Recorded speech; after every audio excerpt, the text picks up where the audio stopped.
अस्सलाम वालेकुम, a very good morning. Morning spot के साथ मैं हूँ अफशीन कुरैशी। और मैं हूँ आपका होस्ट बिलाल खान। और आज बहुत सारी चीज़ें हैं कल भी बड़ी हैपनिंग थी। वैसे तो सबसे पहले वेलकम बैक। हाँ, क्या थैंक यू। वापस आ गई हैं? और अभी आपका मुझे गला खराब लग रहा है नहीं वो जरा क्योंकि इंजन स्टार्ट होते होते थोड़ा सा वो यही टाइम होता लगता है ना गर्म होने में इंजन। तो वो Exactly, मुझे हमारे साथ थोड़ा सा हमें जो है ना इसके लिए पहले रिहर्सल चाहिए होती है ना, थोड़ा सा कि हम थोड़े से आवाज़ को अपनी साफ कर लें, उसके बाद फिर आगाज़ करते हैं हम अपने मॉर्निंग शो का। तो भाई मैं I am very sorry to say कि 2-3 दिन तक के जो गैर हाजिर रही उसकी वजह ये थी कि गला कहाँ थी खराब मैं था। साहब? बस गला खराब था। और अच्छा। आपको पता है कि हमारा काम ही सारा जो न्यूज़ डिलीवर करने से लेकर मॉर्निंग शो हर चीज़ में सारा काम हमारी जॉब ही हमारी आवाज़ पे चल रही है बेसिकली। सही बात है। तो हम लोग जो है अगर आवाज़ नहीं निकाल पाए तो फिर स्क्रीन पर आपको मैं बस इशारों में बातें करती हुई नजर आती, तो वो सही नहीं होता। तो स्क्रीन वैसे के by the way, साथ आप ऐसा कैसी हैं नहीं। अब मैं अल्लाह का शुक्र है बिल्कुल बिल्कुल ठीक ठीक हूँ, है। हाँ अल्हम्दुलिल्लाह। लेकिन इलाज ये जो पूरा हुआ है, मुकम्मल हुआ है? लेकिन ये जो खांसी और ये जो फ्लू ये सब जो था, मतलब वो मुझे तो कोविड कैसा याद आ गया था। एक्सपीरियंस था? कोविड याद आ गया था? बहुत ही ओके। ज़्यादा एक्सट्रीम हो गया था क्योंकि इतनी खांसी मुझे बर्दाश्त नहीं हुई थी। खैर फिर अल्हम्दुलिल्लाह हमने टोटकों आपकी से गैर और मौजूदगी में कहवों से मैंने बड़ी काम दुआ कर की। इस लिया। कौम ने दोनों हाथ उठा के मुसल्ला बिछा के आपके लिए दुआ की कि खुदा का वास्ता इस बंदे को अकेले न बिठाओ, अफशीन को वापस लेकर आओ। बहरहाल so much। वापस आ गई हैं। लेकिन मैं एक बात बता दूं कि आप जहां जो है वो सिक लीव पर थी, उसके साथ साथ हमने ये भी देखा कि वीकेंड बड़ा कोई अजीब व गरीब Happening? कैफियत के अंदर गुजरा। बड़ा हैपनिंग थी। मुल्क भर की एक हैपनिंग अपनी तरफ, जी। लेकिन जिस शहर कायद के अंदर हम बैठे हैं यहाँ एक अजीब व गरीब जो है वो समा था। हर तरफ ट्रैफिक जैम।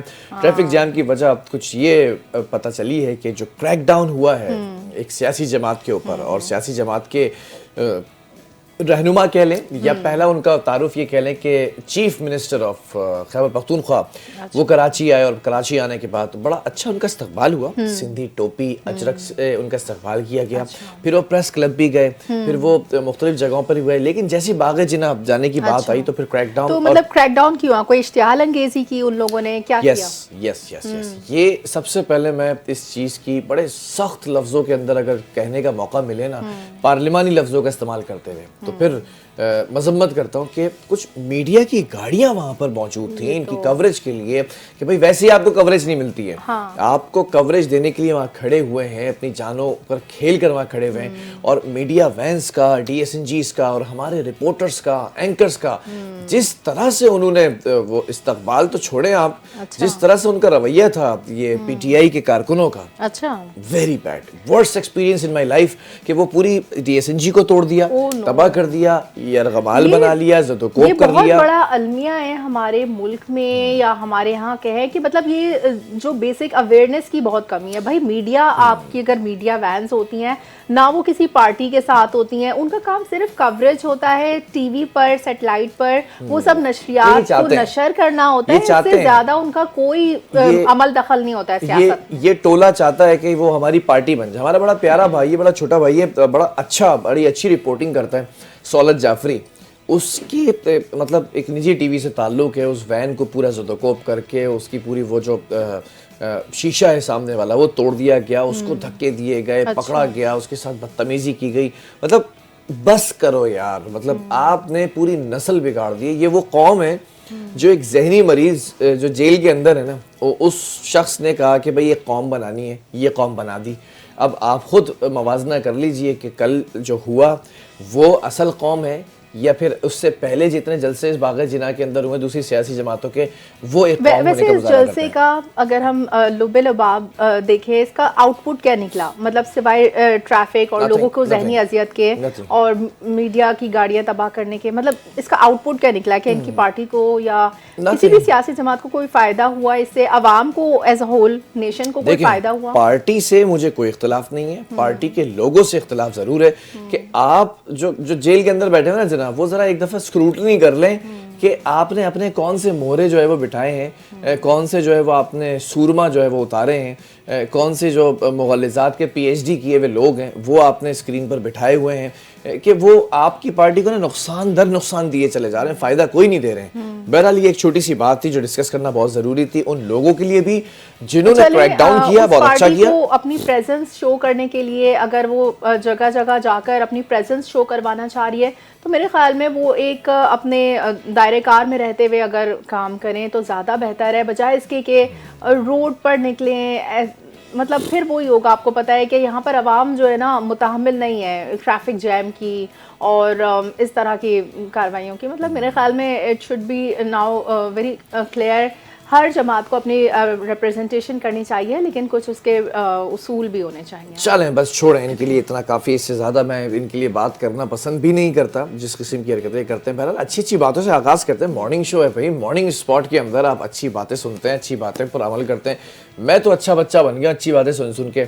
मिस अफशीन जो बताती हैं, हमारी स्कॉलर है ना, ये इतने दिनों से तो ये जिम्मेदारी आपने निभा रहे होंगे और आज मैं आ जाती हूँ अपनी इस जिम्मेदारी पर वापस और अच्छी बात क्या लेकर आई आज? आज की अच्छी बात ये है ना बिलाल, प्रोक्रेस्टिनेशन जो हमारे अंदर एक बहुत बड़ा फ्लॉ होता है, जिसको हम ना समझते हैं कि चलो हम थोड़ा सा डेफर कर रहे हैं अपने मामला, थोड़ा सा डिसीजन लेट कर रहे हैं, लेकिन ये कुछ अच्छा नहीं हो जाता है। कहा जाता है कि कल का काम आज और आज का काम अभी करने वाले अफराद ना सिर्फ ज़हनी सुकून हासिल करते हैं बल्कि कामयाबी को भी वो अपना मुकद्दर बना लेते हैं, क्योंकि जो वक्त से पहले आप काम अगर मुकम्मल कर लेना तो ऐसे इंसान दूसरों पर सबकत हासिल कर लेते हैं और मुश्किल हालात में भी वो मजबूत रहते हैं, क्योंकि उनके गोल्स अचीव हो जाते हैं सारे। तो कामयाबी किसी इत्तेफाक का नाम नहीं होती, बल्कि ये वक्त के दुरुस्त इस्तेमाल का नतीजा होती है। वेरी गुड, बड़ी अच्छी बात की आपने। अच्छा, जो लोग वक्त की कदर करना सीख लेते हैं ना, बहुत इंपॉर्टेंट पॉइंट है, वही ज़िंदगी की दौड़ से जो है ना उसमें जीतने के लिए भी आगे निकल जाते हैं। जीते ना जीते इट्स अ डेस्टिनी, लेकिन आगे निकलते चले जाते हैं।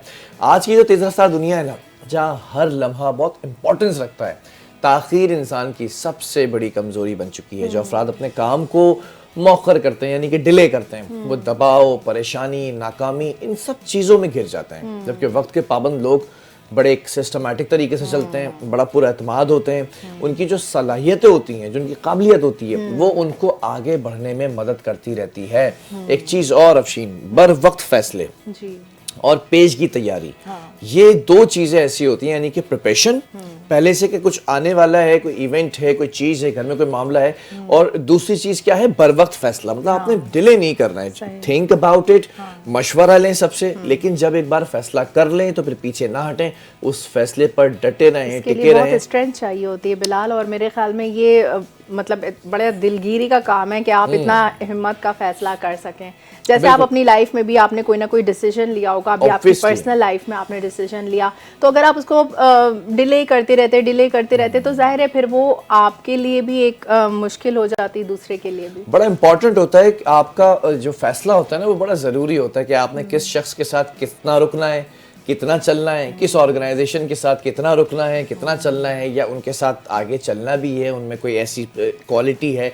ये सारी चीज़ें, रिश्ते की बातें आ जाएं, जॉब की बातें आ जाएं, दोस्ती की बातें आ जाएं, या फिर कोई अपने नैरेटिव की बात आ जाए, या फिर अपनी किसी उसूल पर डटे रहने की बात आ जाए, you just have to think, you just have to share the ideas, और फिर उससे आप थोड़ा सा कलेक्शन करें अपने जो ओपिनियंस होते हैं, उसके बाद जब फैसला कर लेना उस पर डट जाएं। ये बहुत ये कामयाबी का एक दरवाज़ा जो है ना, वो उससे भी खुल जाता है। बिल्कुल, और याद रखें कि वक्त का दुरुस्त इस्तेमाल ही असल सरमाया है। जो वक्त है ना, जो टाइम है, कहते हैं time is the currency, time is your asset, and I like that currency. बिल्कुल, ये जो आज आप मेहनत करते हैं तो वही जो है आपके कल काम आती है, और जो लम्हे की कदर करता है वही जिंदगी में कुछ करके दिखाता है। तो जल्दी अपने सारे कामों को जो है ना ऑर्गेनाइज करके बस कर डाले, ये मैं अपने आप को भी कह रही हूँ। जो कल करे सो आज, जो आज करे सो अब जो करना है वो है न्यूज सेगमेंट। और न्यूज सेगमेंट के अंदर भाई प्रोड्यूसर साहब वो वाली न्यूज तो हटा दें जिसका तस्करा मैंने कर दिया, इससे ज्यादा तस्करा नहीं करेंगे। अब कुछ और दूसरी चीजों का तस्करा कर लेते हैं। SIFC के इस्लाहती विजन और सरमाया दोस्त हिकमत अमली के बाइस पाकिस्तान आलमी मुआशी शराकतदारों में नई पेशरफ्त की जानिब गामजन हो चुका है। ये बहुत पॉजिटिव न्यूज़ है हमारे पास। SIFC के स्ट्रेटेजिक विजन के तहत जो है, जो मुआशी स्टेबिलिटी हमने हासिल कर लिया और जो पॉलिसी का तसलसल है, वो पाकिस्तान को बैनुल अक़वामी इक़्तिसादी ताउन के लिए एक काबिल एतमाद शराकतदार बना रहा है और बरतानिया ने पाकिस्तान के साथ तरक्याती शराकतदारी को असर नौ इस्तवार करते हुए सरमायाकारी, जो इन्वेस्टमेंट है, जो ट्रेड है, तालीम है, मौसमियाती ताउन, इन सब इक़दाम का ऐलान कर दिया है। और ये ऐलान बरतानवी वज़ीर बराए तरक्याती जेनिफर चैम्पियन के पाकिस्तान के दौरान किया, जो दोनों ममालिक के दरमियान 8 बरस बाद आला सतही तरक्याती मुकालमा था। और बरतानवी हुकाम के मुताबिक नई शराकतदारी रिवायती इमदाद के बजाय सरमायाकारी होगी, मौशी तरक्की पर मरकूज होगी और पाकिस्तान बरतानिया के दरमियान ये दो तरफा तिजारत पहली बार 5.5 अरब पाउंड की रिकॉर्ड सतह पर पहुंच गई है। Very good. जेनिफर ने जो है कहा है कि पाकिस्तान और बरतानिया के जो मजबूत इकनॉमिक ताल्लुकात है ना, तो उनको दोनों ममालिक के अंदर रोज़गार और माशी तरक्की को भी फ़रोग़ देने में मदद मिलेगी। अब लेट्स सी कि अगर हम बात करते हैं दो तरफा, तो दो तरफा जो ट्रेड होगी दैट वुड बी इंटरेस्टिंग कि अब पहली दफ़ा ये हुआ है 5.5 बिलियन पाउंड जो है वो बहुत एक बड़ी रकम है। बिल्कुल बहुत ज़बरदस्त गुड न्यूज़ है पाकिस्तान के लिए। आगे बढ़े और कुछ बात कर लेते हैं सीटीडी की, जिसने बनू रीजन और बनू पुलिस ने मेरा खेल के इलाके में इंटेलिजेंस बेस्ड ऑपरेशन किया, जिसमें 2 दहशतगर्द हलाक हो गए। और सीटीडी हुकाम के मुताबिक हलाक दहशतगर्दों की शनाख्त सोहेल उर्फ संगरी और इस्माइल उर्फ उस्मान के नाम से हुई। अभी जो हम अच्छी न्यूज़ पढ़ रहे थे ना, वो सब इन्हीं की बदौलत है। ये जो सीटीडी की कार्रवाई है, इसमें जो दहशतगर्दों को हलाक कर देते हैं, जो इनके दहशतगर्द अज़ाइम होते हैं उनको ख़त्म कर देते हैं, तभी तो फिर पाकिस्तान तरक्की कर सकता है। वरना ये दहशतगर्द अवामिल जो हैं वो मुसलसल पाकिस्तान को नुकसान पहुँचाने के दर पर हैं।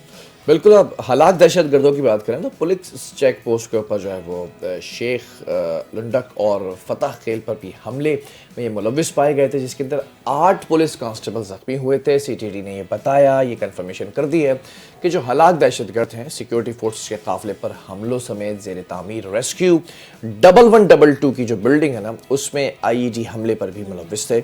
जबकि जो हलाक दहशतगर्द हैं उनमें से जो चीज़ें बरामद हुई हैं, 2 कलाशनकोफ हैं, पिस्टल है, मुतादिर कारतूस हैं, मोटरसाइकिल है, मोबाइल फ़ोन्स हैं, कलअदम तंजीम TTP का जो कार्ड है वो भी बरामद कर लिया गया। मतलब अच्छा इतने एडवांस हो गए हैं ये कि अपनी दहशतगर्दी का कार्ड भी बनाते हैं कि मैं फ़लाँ टेररिस्ट हूँ, फ़लाँ जो है वो मैं डेप्यूटी हूँ, फ़लाँ जो है वो इंचार्ज हूँ, फ़लाँ कंपाउंड जो है वो ऑफिसर हूँ। मतलब इनको ये सब रिसोर्सेज प्रोवाइड कौन करता है, ये भी तो देखें ना। जो साथ में इनके ये शामिल होते हैं, फिर ज़ाहिर इंटेलिजेंस की कार्रवाई होती है तो तभी वो पकड़े भी जाते हैं। तो इनको अपना काम और भी ज़्यादा राजदारी से करना चाहिए। तो वो और अगर खुल के करेंगे तो फिर तो ज़ाहिर है इस चीज़ का उनको नुकसान भी होगा। तो ये अच्छा हुआ, खैर ये तो हमारे लिए बेहतरी की बात है। आगे बढ़े और कुछ बात कर लें हुकूमत पाकिस्तान की, जो कि मुल्क की कदीम तहजीबी शनाख्त को आइंदा नस्लों के लिए महफूज बनाने के लिए कोशिश है। और पाकिस्तान की इन कोशिशों का एतराफ़ बैरूनी ज़राए अबलाग ने भी कर लिया है। अरब न्यूज़ के मुताबिक इस्लामाबाद म्यूज़ियम में कायम जदीद डिजिटल गंधारा गैलरी में तारीख शीशे के पीछे महज नुमाइश नहीं बल्कि हकीकत का रूप धार जिंदा हो गई है। और इस गैलरी में गंधारा तहजीब को मसनूई ज़हानत, 3D टेक्नोलॉजी और वर्चुअल माहौल के ज़रिए पेश किया गया। अच्छा, मतलब जो ये गंधारा आर्ट है, ये जो सिविलाइजेशन थी, अब इसको AI के ज़रिए 3D टेक्नोलॉजी और वर्चुअल माहौल के ज़रिए पेश किया गया है। तो ये मेरे ख्याल में बहुत इनोवेटिव होगी जेंसी के लिए। और जेंसी को मतलब जैसे होता है ना अपना हेरिटेज, अपनी हिस्ट्री, ये सब लोग जब म्यूज़ियम वगैरह जाते हैं तो ये बड़ा देखने में बहुत मतलब ऐसा लगता है कि बस इसको क्या देखें। लेकिन अगर इसी को हम डिजिटल टेक्नोलॉजी के ज़रिए, AI के ज़रिए, 3D के ज़रिए हम इसको ज़रा सा और इन्हांस करने की कोशिश करें तो इसमें लोगों को दिलचस्पी होगी। बिल्कुल ऐसा ही। इस गैलरी की अगर बात करें तो ये कोरिया हेरिटेज एजेंसी, महकमा आसार कदीम पाकिस्तान और national heritage and culture division के बाहमी इश्तराक से जो है वो कायम की गई है। गैलरी के अंदर दाखिल होते ही विजिटर्स खुद को सदियों पुराने गंधारा दौर में महसूस करते हैं।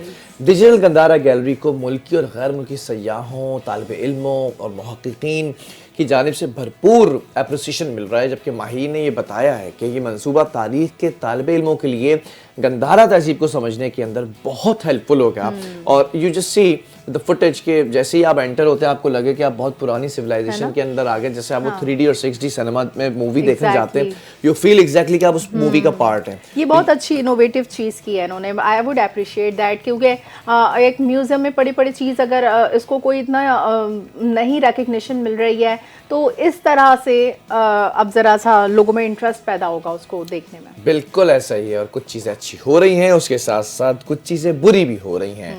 अब बुरी चीज़ों के अंदर सबसे नंबर 1 आते हैं मोदी सरकार। मोदी सरकार भारतीय फौजियों की जो बदउनवानी है ना, उसको छुपाने की हर मुमकिन कोशिश कर रहे हैं, लेकिन नाकाम हो गए। भारत का जो मकरू चेहरा है एक बार फिर सामने आ गया। दीगर ममालिक की तरह कतर में भी साबिक भारतीय नेवी अफसर की दोबारा गिरफ्तारी मोदी की बदतरीन सिफारतकारी के लिए नई आजमाइश बन चुकी है। Welcome in the new world. बस यही बात है कि अगस्त 2022 की जो साबिक भारतीय फौजियों की गिरफ्तारियां हैं उससे शुरू होने वाला ये केस था जो एक बार फिर आलमी तवज्जो का मरकज बन गया। बैनुल अक़वामी मीडिया की तस्दीक के बाद भारतीय जरीदा इंडियन एक्सप्रेस ने भी भारतीय फौज के आलमी सतह पर हजीमत का एतराफ़ कर लिया है और इंडियन एक्सप्रेस के मुताबिक भारतीय वज़ारत ख़ारजा ने साबिक भारतीय बहरिया के अफसर कमांडर की कतर में दोबारा गिरफ्तारी की तस्दीक की है और कतर ने साबिक भारतीय अफसर को अगस्त 2022 में 7 साबिक भारतीय एहलकारों के हमरा हिरासत में लिया। तो ये आप देख रहे हैं भारत की बैक टू बैक जो हजीमत का सामना उसको करना पड़ा है, वो मतलब अब खुल के सामने आ रहे हैं, उनको ना एक्सपोज कर दिया है एक तरह से। अल्लाह ताला की उन पर वो कहते हैं ना लानत फिटकार बरस रही है, तो वो सही की पूरी दुनिया में इस वक्त जलील भी हो रहे हैं और उनके काम भी ऐसे हैं कि वो यही हो सकता है। बिल्कुल ऐसा। और फरवरी 2024 के अंदर संगीन इल्जामात के बायस जो पुरनेंदो तिवारी है ना, ये जो इनके नेवी अफसर हैं, इनको भारत के हवाले नहीं किया गया। दिफाई माहिरीन ने कतर में भारतीय बहरिया के अफसर की गिरफ्तारी को महज एक केस नहीं बल्कि भारत की अस्करी तरबियत को भी गैर पेशा वराना करार दे दिया। मतलब if you can not protect your person, your soldier, so how would you be able to win the war. ये तो एस्टैब्लिश्ड फैक्ट है कि भारत की अस्करी तरबियत जो है गैर पेशा वराना है। ये तो पूरी दुनिया ने इसको तस्लीम कर लिया है और अब चाहिए भारत को खुद भी तस्लीम कर ले। बहरहाल आगे बढ़ें और नेक्स्ट टॉप स्टोरी शामिल करें अफगान तालिबान। मतलब भारत के बाद अगर कोई दूसरा दहशतगर्दाना अज़ाइम लिए हुए हैं तो वो अफगान तालिबान है। ये अफगान तालिबान रजीम की अवाम दुश्मन पॉलिसियों ने अफगानिस्तान को इंसानी अलमिये में धकेल दिया है। मतलब आप कहते हैं ना कि जिसको तरक्की नहीं करनी वो बस दहशतगर्दाना अज़ाइम में लग जाए, तो वो यही हाल हो रहा है अफगानिस्तान का। अफगान तालिबान रजीम में ख़वातीन के हुकूक पामाल। अब देखें ना नुकसान किसका हो रहा है, जो बच्चे हैं, यंगस्टर्स हैं, ख़वातीन हैं, ये लोग पिस रहे हैं। वहाँ पर नौजवान बेरोजगार हैं, वहाँ पर भी तो लोग चाहते होंगे हम तरक्की करें, आगे बढ़ें, लेकिन वहाँ पर नहीं बढ़ने दिया जाता। बिल्कुल ऐसा ही। जो माएँ हैं वो गुर्बत के हाथों बेबस हो चुकी हैं। अफगानिस्तान के अंदर गुर्बत, अफलास, ये इसकी जो शक्ल है ना, वो अफगान खातून ने अफगान तालिबान रजीम के झूठे दावों का पर्दा भी चाक कर दिया है। जबकि समाजी कारकुन हैं, सहाफ़ी हैं, जहाँ से वैसा उनके मुताबिक शदीद गुर्बत के हाथों बेबस अफगान खातून जिंदा रहने के लिए अपने बच्चे बेचने पर मजबूर हो चुकी हैं। जबकि शदीद सर्दी के अंदर तुर्की और ईरान की सरहद अबूर करने की कोशिश में एक अफगान नौजवान जान की बाजी भी हार गया। जबकि अफगान खातून का ये कहना है कि बीमारी और शदीद गुर्बत से हम लड़ रहे हैं, हमारे पास रोजगार नहीं है, ना कोई मदद है, जिंदगी गुजारने के लिए हमारे पास मौत से कम कुछ भी नहीं है। बिल्कुल, जिंदा रहने के लिए अपने बच्चों को बेचने के बारे में भी सोचने पर मजबूर हैं। तो बताएं कि जो बरतानवी रुकने पार्लियामेंट हैं एलिस मैकडोनल्ड, उन्होंने अफगान ख़वातीन के हुकूक और लड़कियों की तालीम के मामले पर आलमी बरादरी से खामोशी तोड़ने का मुतालबा किया है। और एलिस मैकडोनल्ड ने तालिबान रजीम में कम उम्र और बालिग़ ख़वातीन की मौजूदा सूरत हाल को इंतहाई तबाहकुन करार दिया है। तो लोगों को मतलब इस मसले पर एक दफ़ा नज़रसानी करनी चाहिए। अगर अफ़गान हुकूमत अपने ही लोगों को इस तरह से ज़दोकोब करेगी, उनके हुकूक पामाल करेगी, तो दुनिया को इस वक्त उठना चाहिए। बिल्कुल। Let's talk about Iran. अब ज़रा हमारी ट्रेन निकल चुकी है भारत से अफगानिस्तान, अफगानिस्तान से ईरान। अब ईरान के अंदर जो हुकूमत मुखालिफ एहतजाजी मुजाहरे हैं ना, ख़तरनाक रुख अख्तियार कर चुके हैं। जहाँ इंसानी हुकूक की तंजीम के मुताबिक 2 हफ्तों के दौरान हलाकतों की तादाद 500 से ज़्यादा हो गई है। गैर मुल्की जो खबर रसाई इदारा है अमरीका में कायम हुकूक इंसानी तंजीम HRANA के मुताबिक मुजाहिरों में अब तक 490 मुजाहिरीन और 48 सिक्योरिटी एहलकार मारे जा चुके हैं, जबकि 10,600 से ज़ायद अफराद गिरफ्तार भी किए जा चुके हैं। अच्छा, ये ईरान में 2022 के बाद के सबसे बड़े और शदीद तरीन मुजाहरे करार दिए जा रहे हैं, जिस पर आलमी सतह पर तशवीश भी बढ़ती जा रही है। अब जो ईरान है, ईरान ने अमेरिका और सहूनी हुकूमत के खिलाफ मुज़ाहमत में शहीद होने वालों की याद में 3 रोज़ा शोक का भी ऐलान कर दिया है। अब ईरानी मीडिया से गुफ्तगू में सदर मसूद पज़ेश्कियान का कहना था कि अमेरिका और इसराइल ईरान में अफरा तफरी और बेअमनी फैलाना चाहता है। ज़ाहिर है जब आपके इंटरनल कॉन्फ्लिक्ट्स होंगे ना, तो एक्सटर्नल थ्रेट्स भी आपको होंगी। उन्होंने कहा है कि अमेरिका और इसराइल अपने मज़मूम मकासद के लिए ईरान में फसादात करा रहे हैं।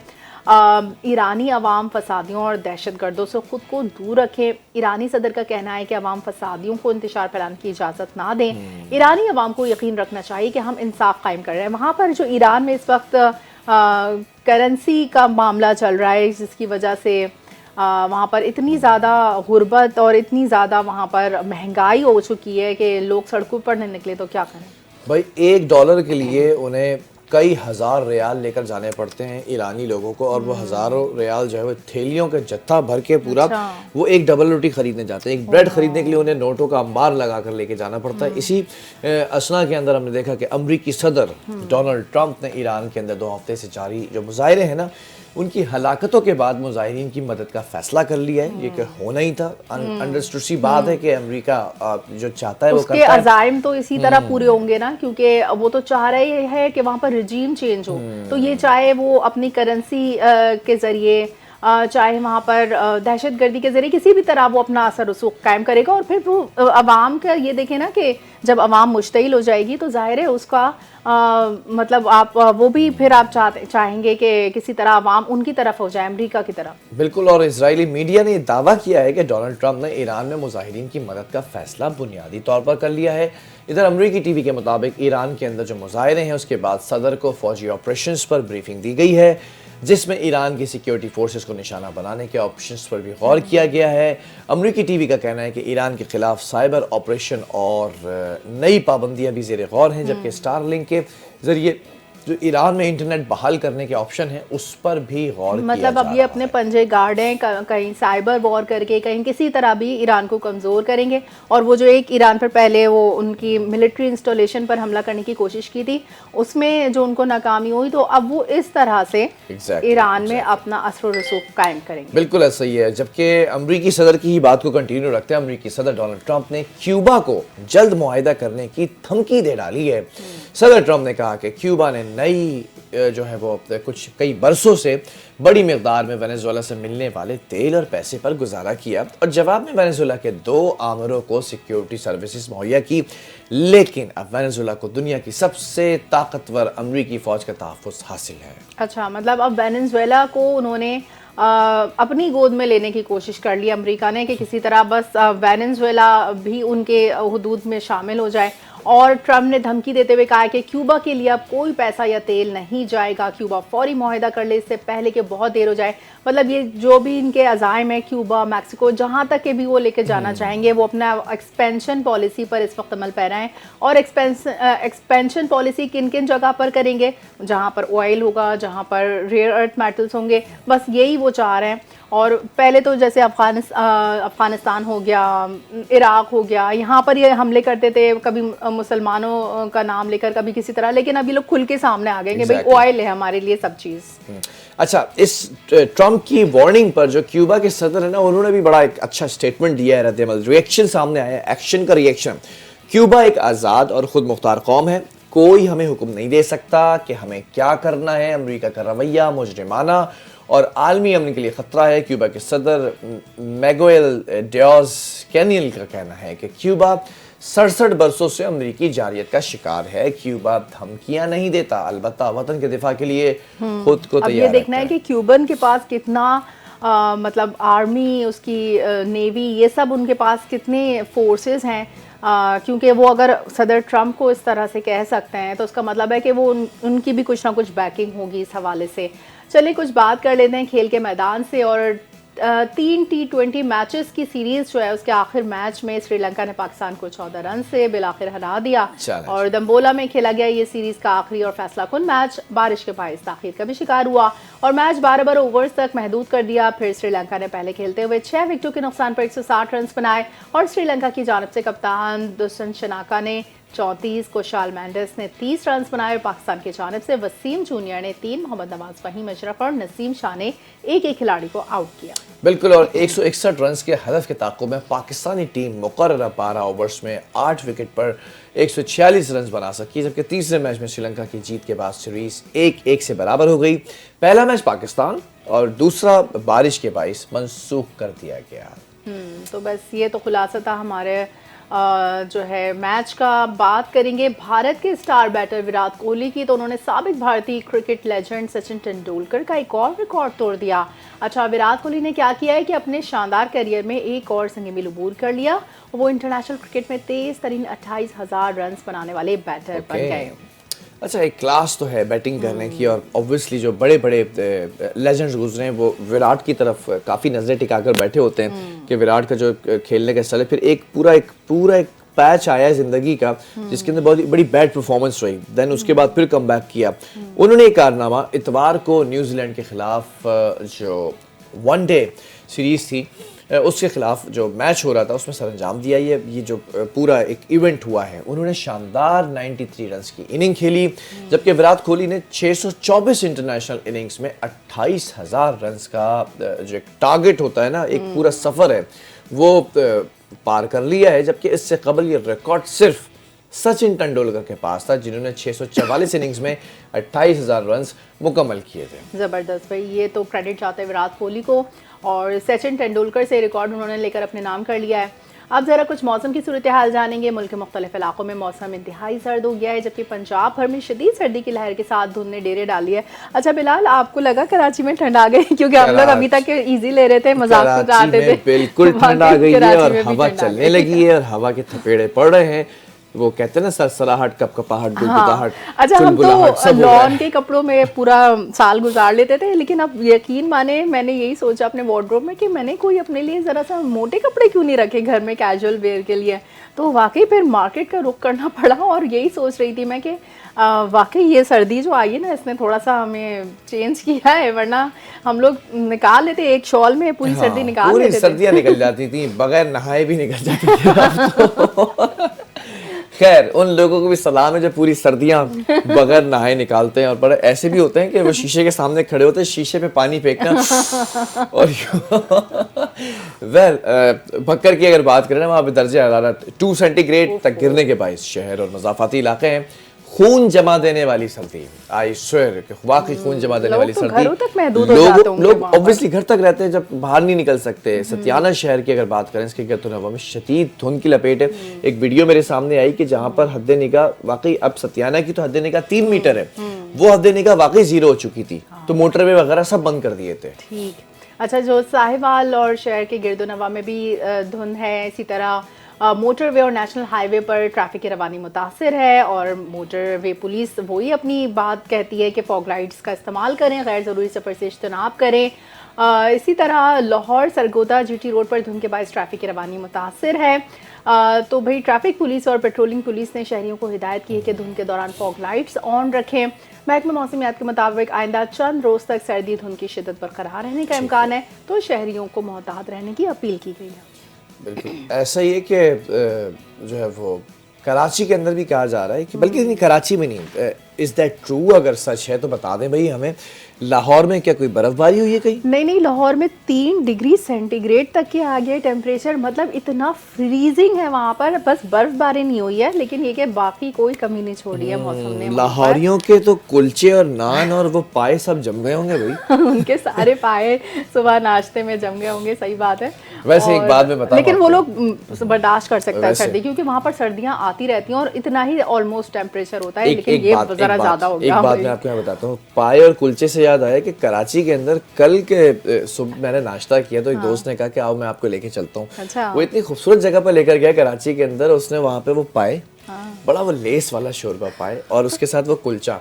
अच्छा। पहली दफा मैंने सुबह नाश्ता किया तो वो मुझे लाहौर की याद आ गई। वो लाहौरी कुलचे और पाए के ही उस नाम उसका वहाँ रखा हुआ है। तो मैं जरा विजिट करके आया हूँ, तो मैं बता दूंगा आपको जगह कहाँ पर है, आपको विजिट करना चाहिए। और विजिटिंग की जब बात आती है तो हम विजिट करवाते हैं पूरे पाकिस्तान का, टूरिज्म पैकेज की तरफ बढ़ते हैं, और खूबसूरत वादी है और खूबसूरत जगह है और खूबसूरत नाम है, आपको पता है वो नाम है जेहलम। एक ऐसा शहर है जो सदियों की कहानियां अपने सीने के अंदर वो राज छुपाए बैठा है। वो राज हम फाश करेंगे अजीम हुक्मरानों के। जेहलम का नाम तो सुना है, लेकिन बाकी इसकी तारीख, इसमें जो अजीम हुक्मरान और उनकी बहादुरी के जो किस्से हैं वो सब मुझे देखना है। तो हमारे जो है ना क्या पैकेज तैयार किया है वो ज़रा देखते हैं। वो एक आरजे हैं, वो कहा करती थी कुछ जेलम दे लोग भी जालिम सा, कुछ सानू मरण दा शौक भी सी। अच्छा। तो हम वहाँ जाते भी रहते हैं। मतलब जालिम मतलब बहुत मोहब्बत करने वाले होते हैं, जान ले लेते हैं। जरा इसके ऊपर एक डॉक्यूमेंट्री बनाई है, उसको देखते हैं। एक ऐसा शहर जो सदियों की कहानियों, अजीम हुक्मरानों और बहादुरी की यादगारों से भरा हुआ है। शहर न सिर्फ तारीखी अहमियत रखता है बल्कि अपनी सकाफत, सनती तरक्की और कुदरती खूबसूरती के लिए भी मशहूर है। दरियाए जेहलम के किनारे आबाद ये शहर कदीम लड़ाइयों, किलों और यादगार मकामात की गवाही देता है। यहाँ का हर कोना, हर इमारत और हर मंजर अपने मुनफरिद माजी और रोशन हाल की कहानी सुनाता है। जेहलम के नाम के बारे में मुख्तलिफ रिवायतें मिलती हैं। एक रिवायत के मुताबिक इसे पहले जलहम कहा जाता था, जिसका मतलब पानी और ठंडा मीठा है। दूसरी रिवायत के मुताबिक यूनानियों ने यहाँ लड़ाई के लिए इस्तेमाल होने वाले नुमा हथियार के नाम से उसे जेहलम कहा। शहर तकरीबन 2500 साल कबल आबाद हुआ और सिकंदर आजम ने दरियाए जेहलम के किनारे 2 शहर कायम किए, जिनमें एक लड़ाई के मुकाम पर और दूसरा अपने महबूब घोड़े के नाम से था। सुल्तान महमूद गजनवी, शहाबुद्दीन गौरी और शेर शाह सूरी ने भी यहाँ हुक्मरानी की, जबकि सिखों के दौर में दरियाए जेहलम की हिफाजत के लिए किले तामीर किए गए। 1532 के करीब मल्लाह कश्ती रानी के लिए यहाँ आबाद हुए और मौजूदा शहर की बुनियाद रखी। 1849 में बरतानवी हुकूमत ने शहर पर कब्जा किया, रेलवे स्टेशन, नहरें और छावनी कायम की, जिससे जेहलम तिजारती और फौजी एतबार से अहम मरकज बन गया। जेहलम में तारीखी और सकाफती मकामात भी नुमाया है, जैसे कदीम इमारत, मैदान पाकिस्तान, शानदार चौक, कैंट चौक, चौक गुम्बद वाली मस्जिद, अकरम शहीद मेमोरियल पार्क, इकबाल लाइब्रेरी और अकरम शहीद स्टेडियम। ये शहर शहीदों की सरजमीन के तौर पर भी जाना जाता है, क्योंकि यहाँ के कई शहरी फौज में खिदमत सरअंजाम दे चुके हैं, जिनमें मोहम्मद अकरम शहीद, निशान हैदर नुमाया है। जेहलम सनती और ज़राई एतबार से भी अहम है। यहाँ टेक्सटाइल, शीशा साजी, कपड़े और घी मिल्स के कारखाने मौजूद हैं, जबकि ज़राई पैदावार में गंदम, बाजरा, मूंग, मोट, तिल, माश, मसूर और चना शामिल हैं। दरियाए जेहलम के किनारे तारीखी मुकामात जैसे बलीघाट और बारादरी आज भी मौजूद हैं। ये शहर कायदे आज़म मोहम्मद अली जिन्नाह और दीगर रहनुमाओं के जलसों की यादगार भी है। जेहलम की तारीखी, सकाफती, माशी और फौजी अहमियत ने इसे एक मुनफरिद शहर बना दिया है, जहाँ पुराने आसार, दरिया के दिलकश मनाजिर और जदीद तरक्कियात एक साथ नजर आती हैं। ये शहर आने वाली नस्लों के लिए फख्र और मुताले का एक कीमती मरकज है।